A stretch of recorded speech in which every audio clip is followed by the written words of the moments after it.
একটা বাটিতে 2 কাপ পরিমাণ কুসুম গরম জল দিলে দেখুন কি রেসিপি তৈরি হয়। নমস্কার বাঙালিয়ানা হেসেলে সবাইকে স্বাগতম। তো একটু চেক করে নিলাম জলের গরমটা কতটুকু। তো এ পর্যায়ে দিয়ে দিলাম চিনি প্রায় 1 কাপের মতো। তো এটাকে হচ্ছে জলের সাথে ভালো করে গুলিয়ে নিয়েছি। এরপরে হচ্ছে দিয়ে দিচ্ছি 2 চামচ, ছোট চামচের 2 চামচ হচ্ছে ইস্ট। এটাকে ভালো করে জলের মধ্যে গুলিয়ে নিব। তো গোলানো হয়ে গেলে এ পর্যায়ে এর মধ্যে দিয়ে দিব আটা। 2 কাপ পরিমাণ জলের সাথে যতটুকু পরিমাণ আটা দিতে হবে ততটুকুই হচ্ছে আটা এখানে দিয়ে দিব। তো এখন দিয়ে দিব এর মধ্যে হচ্ছে নারকেল গুঁড়া। আমি হচ্ছে একটা নারকেলের 1 আঁচি হচ্ছে এটার সাথে ব্যবহার করেছি। তো নারকেলটা একটু বেশি দিলে এই রেসিপিটাও সুন্দর হয়। তো এখন গুলে নেওয়ার পরে মনে হচ্ছে যে জলের পরিমাণটা একটু বেশি, তাই হচ্ছে এর মধ্যে আবারও দিয়ে দিব আটা। তো এই যেটা আজকের রেসিপিটা আমার খুবই পছন্দের একটা রেসিপি। আর এই জিনিসটা পাওয়া যায় হচ্ছে চায়ের দোকানে।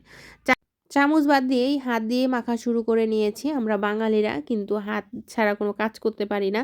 তো এখন হচ্ছে ভালোভাবে এটাকে মিশিয়ে নিব। আর মাখা যত ভালো হবে এই জিনিসটাও সুন্দর হবে ততটা। তো মেখে এটাকে আমি রেখে দিব প্রায় 40 মিনিটের মতো আমি রেখেছি। যত বেশি রাখা যাবে এটা সুন্দর হবে। তো এই যে 40 মিনিট পরে চলে আসলাম, এই হচ্ছে অবস্থা। এটাকে কিন্তু সুন্দর করে আবার আগের মতোই মেখে নিব। এটা একদম ইস্ট দেওয়ার কারণে এটা ফুলে উঠেছে অনেকটা। তো ভালো করে মাখা শেষ। এখন কড়াই বসিয়ে দিয়েছি। কড়াইতে তেল গরম দিয়ে দিলাম।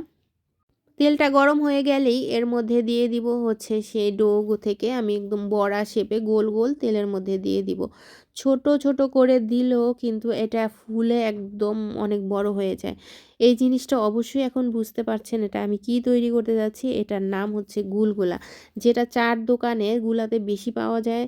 আর এটা আমি যেখানেই দেখি সেখান থেকেই কিন্তু কিনে খাই। এখন হয়তোবা বেশি পাওয়া যায় না, কিন্তু আমরা ছোটোবেলায় এই জিনিসটা কিন্তু বেশি দেখা যেত সব জায়গায়। এখনও পাওয়া যায়।